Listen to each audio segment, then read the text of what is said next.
Kas toks dailus ir rožinis, kad kelia Putinui košmarus? Ukrainos naujoji raketa, kuri pakeis žaidimo taisyklės ne tik Ukrainoje, bet ir visoje Europoje. Ukraina ką tik padarė tai, ko nesugebėjo net stipriausios Europos valstybės, ir tai reiškia, kad Rusija turi rimtą problemą. Kremliaus sukurta balistinių raketų strategija prieš Ukrainą yra visiškai sužlugdyta. Kažkas rožinio ir galingo artėja prie pačių mirtiniausių Rusijos raketų, ir tai verčia Putiną rautis likusius plaukus.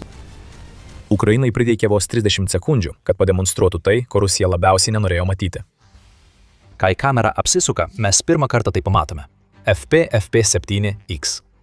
Prikabinta prie paleidimo įrenginio ryškiai rožinė raketa yra paruošta paleidimui. Nukreipta į dangų ir pasiruošusi skristi, tai yra paminklas Ukrainos ir Firepoint išradingumui. Įmoniai sukūrusiai daugelį svarbiausių Ukrainos dronų. Būtent Firepoint sukūrė Flamingo, dar vieną rožinį ginklą, kuris šiuo metu smogia Rusijai. Flamingo yra kruizinės raketos ir drono hibridas, galintis nugabenti 1150 kg sprogstamosios galios maždaug 3000 km atstumu. Tačiau FP-7X yra kitoks. Tai nėra raketa sukurta pakenkti Rusijai, ji buvo sukurta ginti Ukrainą ir visą Europą. Kai kamera nutolsta, matome paskutinius pasiruošimus paleidimui, duodama komanda ir varikliai užsiveda. Po rožinė raketa susidaro didžiulis dūmų debesis, kai ji kyla tiesiai aukštyn, palikdama liepsnų pėdsaką. Vaizdas persijungia į skirtingus kampus, raketos skrydis tęsiasi aukštyn, o tada iššauna į dangų. Į jokį taikinį nepataikyta. Bet esmė buvo ne ta, tai buvo Firepointo pergalės demonstracija, trumpas klipas, rodantis, kas laukia Rusijos. Galiausiai, po daugelio metų priklausomybės nuo vakarų pagalbos, Ukraina sukūrė balistinių raketų perėmėją, kuri, jų manimo, taps lūžio tašku oro mūšyje. Paskutinis tikras Rusijos ginkluotės pranašumas prieš Ukrainą yra mažinamas. Vienas ginklas, kurio Ukrainai reikia labiausiai, jau atvyko, ir jis nebuvo suteiktas nei JAV, nei kurių nors Ukrainos Europos partnerių. Ukraina šį ginklą pasigamino pati, ir jis visiškai pakeitė Europos oro gynybos situaciją, kokią ją žinojome iki šiol. Kažkas pasikeitė visam laikui. Ir jūs suprasite, kodėl, kai gilinsimės į tai, kas yra ši nauja raketa ir ką ji reiškia. Atsitiktiniams stebėtojui sekant Ukrainos karą, rožinė raketa, kurią ką tik pademonstravo Firepoint, atrodo kaip antrasis žinomas Ukrainos FP-7 balistinės raketos paleidimas. Šis paleidimas. Šį paleidimą lydėjo pirmasis visiškai valdomas FP-7 skrydis, ir tai yra svarbus pasiekimas Ukrainai. Net jei trumpam išimtume oro gynybą iš šios lygties, FP-7 suteikia Ukrainai vietinės gamybos balistinių raketų galimybės. Tai jau skaudina Putiną. Rusija turėjo būti vienintelė šalis, kuri kėlė tikrą balistinių raketų grėsmę. Viskas, ką Ukraina galėjo padaryti, buvo tik jos vakarų partnerių dėka, o tai reiškia, kad Rusija visada galės išlikti priekyje, kai kalbama apie atsargas. Tačiau su FP-7 Ukraina viską pakeitė. Turėdama iki 200 km nuotolį ir maksimalų Mach 4,3 greitį, FP-7 yra mirtinas ginklas. Jį gali nešti 150 kg sveriančią kovinę galvutę, o raketos maksimalus skrydžio laikas yra 250 sekundžių, atskleidė militariniai 2025 m. rugsėjo vertinime. Pati savaime FP-7 yra revoliucija Ukrainai. Tačiau tai, ką matome vaizdo įraše, nėra vien tik Firepoint pranešimas, kad jį įžengė į balistinių raketų areną. Tai, ką matėme, yra FP-7, bet ne toks, kokį mes jį pažįstame. Raketa, rodoma Firepoint vaizdo įraše, buvo FP-7X, o ne originalus FP-7. Tai svarbu, nes tai reiškia du dalykus. Pirma, Firepoint jau pasiekė tą etapą, kai tobulina savo pradinį FP-7 modelį, kad raketa galėtų būti naudojama ne smūgiams Rusijai, o kitoms paskirtims. Antra, ir tai susijęs su šiuo faktu, tikimasi, kad FP-7X taps pagrindu visą Europą apimančiai oro gynybos platformai, kuri bus nepanaši į nieką, ką žemynas ar Putinas yra matę anksčiau. Tai nebuvo tik raketos bandymas, tai buvo ankstyvosios Frager veiklos dienos. United 24 Media praneša, kad Firepoint pasidalinta filmuota medžiaga rodo, kaip Firepoint rožinė raketa gali koreguoti savo skrydžio trajektoriją po paleidimo, o tai yra itin svarbi savybė raketai, jei ji bus naudojama oro gynybai. Tas pats šaltinis pažymi, kad Firepoint tikriausiai atliko ir keletą kitų bandomųjų manevrų, kurių neparodė vaizdo įraše. Tai logiška. FP-7X filmuota medžiaga buvo tarsi anonsas to, kas laukia ateityje, o ne žvalgybinė informacija, kurią Rusija galėtų panaudoti, bandydama išsiaiškinti, kaip Ukraina pagamino šią raketą. Siųskite perspėjimą, neatskleiskite paslapčių. Tai puikiai strategija Ukrainai, kuri siekia sukelti nekontroliuojamą šiurpą Vladimirui Putinui. Rusijos vadovas norėtų, kad visai kitokios 30 sekundžių sukeltų jam šiurpą, o baimę, kurią jis pajus pamatęs FP-7X veikime, dar labiau sustiprins žinojimas, kodėl Ukraina sukūrė savo naujausią ginklą. Rožinė raketa neegzistuotų, jei ne Putino invazija, kaip ir Frager programa, kurioje jie atliks itin svarbų vaidmenį. FP-FP7X nėra atskira raketa. Ji yra daug didesnės visumos, apimančios didžiąją Europos dalį dalis. Vienas iš Firepoint įkūrėjų, Denisas Tillermanas, dar gegužę atskleidė, kad naujoji Ukrainos rožinė raketa taps visos Europos oro gynybos sistemos pagrindu, suteikiančios žemynui tai, ko jis niekada nebūtų turėjęs be JAV pagalbos. Ir čia Ukraina nedirba viena. Partnerystės visoje Europoje leido sukurti FP-FP7X. Infraraudonųjų spindulių pusiau nutaikoma galvutė, įmontuota raketos priekyje, yra kuriama Firepoint ir Vokietijos oro gynybos gamintojo Diehl Defence. Ilgo nuotolio aptikimo radarui bus naudojamas arba Saab Giraffe 8A4A, Hensoldt TRML 4D arba Thales Groundmaster 400. Ne vienas iš jų nėra gaminamas Ukrainoje, visi jie yra prieinami Europoje. Ir štai esmė, Ukrainos rožinė raketa yra sprendimas labai realiai balistiniai grėsmiai, kurią Rusija kelia visai Europai. Tai ženklas, kad Putino pastangos suskaldyti, supriešinti Ukrainos sąjungininkus ir sumažinti Ukrainai teikiamą pagalbą žlugo. Ir svarbiausia, FP-FP7X simbolizuoja Ukrainos virsmą iš karinės technikos gavėjos į tikrą Europos sąjungininkų partnerę. Tai labai priklausoma technologijų sukurtų Ukrainoje. 2026 metais, kaip ir Ukraina, rėmėsi vakarų technologijomis, kai Putinas pradėjo savo invaziją. Putino tikslas buvo pavergti, tačiau viskas, ką jis padarė, tai sukūrė karinį monstrą, kurio Rusija nesugebo suvaldyti. Analizuodama Frager ir rožinę raketą, kuri yra programos pagrindas, Global Defense Core atskleidžia, kad vienas pagrindinių programos principų yra mažinti išlaidas, susijusias su Rusijos balistinių raketų grėsmės neutralizavimu. Kyiv Post pabrėžia tą patį aspektą, pažymėdamas, kad FP-FP7X raketos kaina turėtų būti gerokai mažesnė nei $1 milijonas už vieną raketą.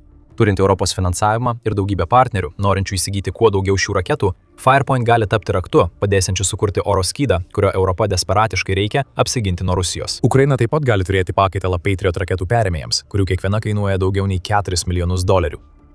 Pakankamai mirtinas, kad sunaikintų balistinės raketas už ketvirtadalį Patriot kainos. Tai jau skamba kaip geras sandoris Ukrainai ir jos partneriams. Ir nors tai gali skambėti keistai, net ir rožinės spalvos pasirinkimas raketai turi praktinę paskirtį. Firepoint nepasirinko šios spalvos tam, kad pažemintų Putiną, ar todėl, kad tai būtų įmonės prekinis ženklas po Flamingo kūrimo. Rožinė pasirinkta todėl, kad šis spalva leidžia lengviau sekti raketą ir padeda paieškos komandoms surasti nuolaužas po smūgio, taip užtikrinant, kad Ukraina galėtų viską sutvarkyti anksčiau, nei Rusija gaus į rankas Firepoint naujų oro gynybos raketų liekanas. Visa tai labai jaudina Ukrainą ir visą Europą. Tačiau yra viena išlyga dėl Firepoint FP7X demonstracijos, kurią reikia paminėti.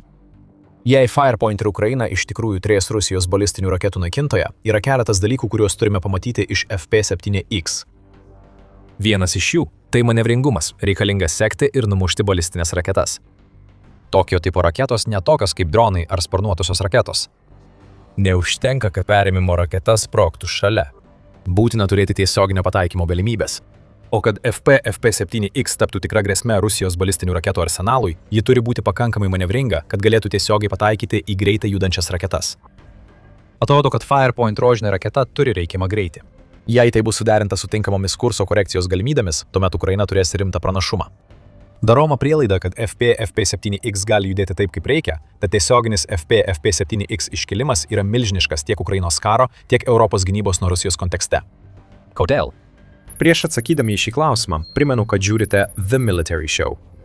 Jei tokios įžvalgos jūs domina, būtinai užsiprenumeruokite kanalą, kad nepraleistumėte ne vieno vaizdo įrašą. Dabar pradėkime nuo Ukrainos.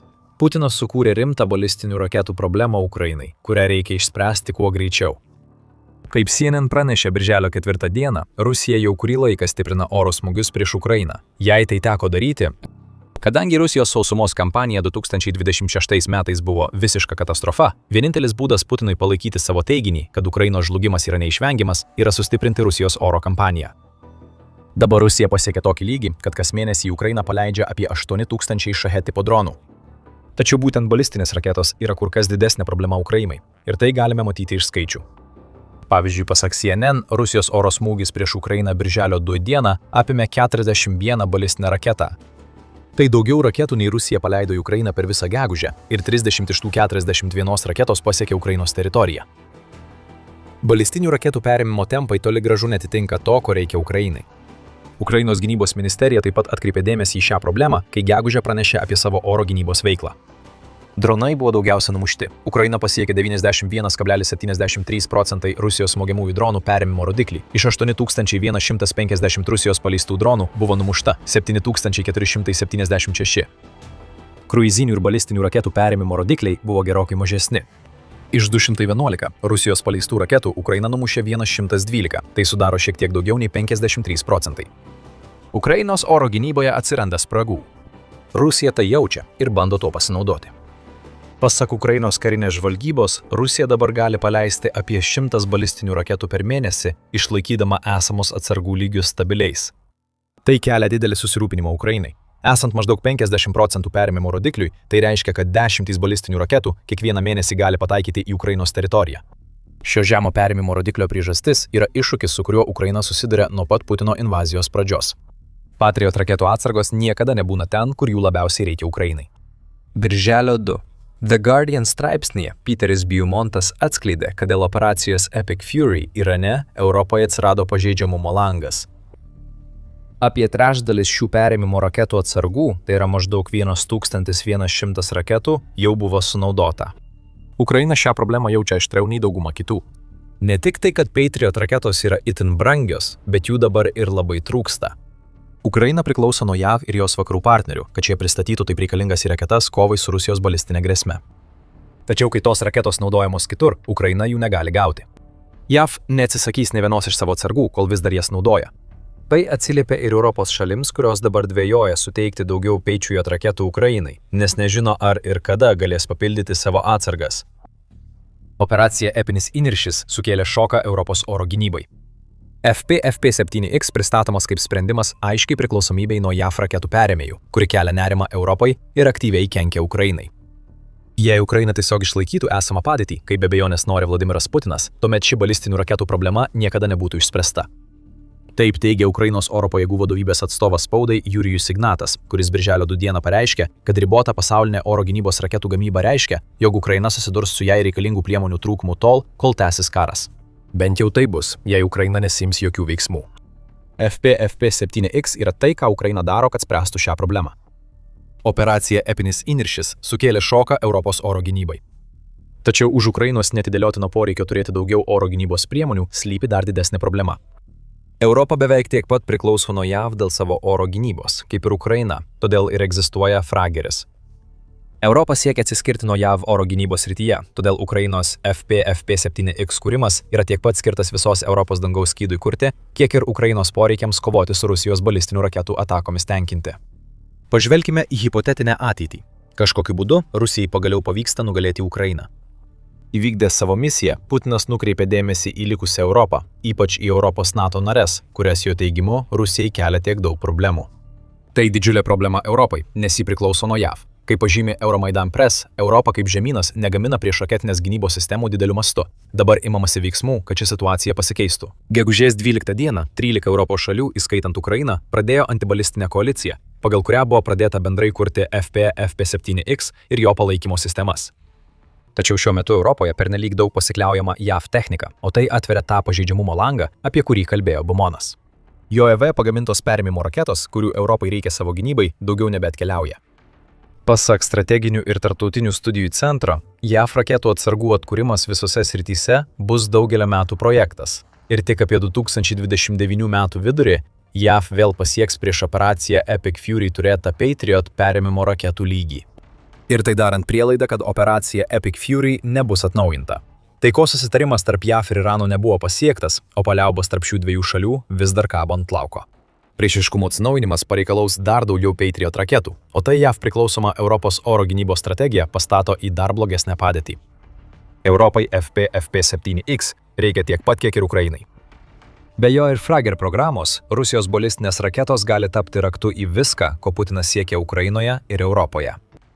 Dabar Ukraina turi sprendimą, kurio Europa negalėjo suteikti savo pačiai, o geriausia FP-FP7X savybė yra ta, kad jis gali būti pradėtas gaminti daug anksčiau, nei kas nors galėjo tikėtis. Birželio 4 ataskaitoje Interfax teigia, kad Stillermanas užsiminė, jog naujoji Ukrainos rožinė raketa yra arti gamybos pradžios. Tikiuosi, kad šią vasarą arba vėliausiai ankstyvą rudenį pradėsime bandomuosius skrydžius į Maskvą. Kadangi mes niekada nelaukime patvirtinimo ir kodifikavimo, o gamybos linijas kūrėme iš karto, mes niekada negaminame 1, 2 ar 3 egzempliorių. Mes iš karto pagaminame 10 bandomųjų egzempliorių. Ten pagaminsime nuo 10 iki 20 raketų ir pradėsime jų gamybą. Kai tik gausime kodifikaciją, kai pateiks užsakymą, ten bus gaminamos 10, pareiškė 5 Points bendrai kūrėjas. Stillermanas kalba apie FP-FP7, tačiau FP7X yra pagrįsta ta balistinė raketa, o tai reiškia, kad galbūt matome, kaip Ukrainos oro gynybos proveržis bus pradėtas gaminti dar iki 2026 metų pabaigos. Europai to reikia kuo greičiau. Rusija didina savo balistinės ginkluotės retoriką, todėl poreikis atsakui yra skubesnis nei bet kada anksčiau. Gegužę Putinas gyrėsi naujos tarpžemyninės balistinės raketos pavadintos Sarmat bandomuoju paleidimu. Rusijos lyderis vadina Sarmat galingiausią raketą pasaulyje ir sako, kad į kovinę tarnybą pradės iki 2026 metų pabaigos. Tuo pačiu metu Rusija atvirai grasina Baltijos šalims, o Putinas pasirašė naują įstatymą, leidžiantį jam įsiveržti į bet kurią šalį, jei jis tai daro siekdamas apsaugoti užsienyje gyvenančius Rusijos piliečius. Nuo gegužės 19 iki 21 dienos Rusija taip pat surengė staigias pratybas, siekdama išbandyti savo strateginius branduolinius pajėgumus, o tai įvyko po gegužės 12 dieną atlikto branduolinius ginklus galinčios nešti raketos bandomojo paleidimo. Visi šie veiksmai yra labai tikslingi signalai, kuriuos Putinas siunčia Europai. Rusija kloja pagrindą naujam karui, o balistinės raketos tame konflikte vaidins didžiulį vaidmenį. FP-FP7X atsiradimas sujaukė Putino planus. Ukrainos rožinė raketa beveik visiškai pagaminta šalies viduje, o komponentai, kurių Ukraina negali pasigaminti pati, atkeliauja iš šalių, kurios turi tokį pat stiprų interesą apsisaugoti nuo Rusijos, kaip ir Ukraina. Priklausomybė nuo JAV yra pašalinama iš lygties, o Rusijos planas Ukrainai ir Europai yra atremiamas. Vladimiras Putinas tai vertina kaip daugiau nei naujo Ukrainos ginklo paskelbimą.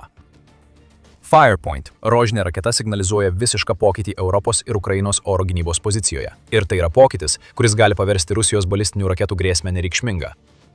Tačiau kol FP-FP7X vis dar yra bandomajame etape, kitas naujas Ukrainos ginklas griauna Rusijos užnugarį.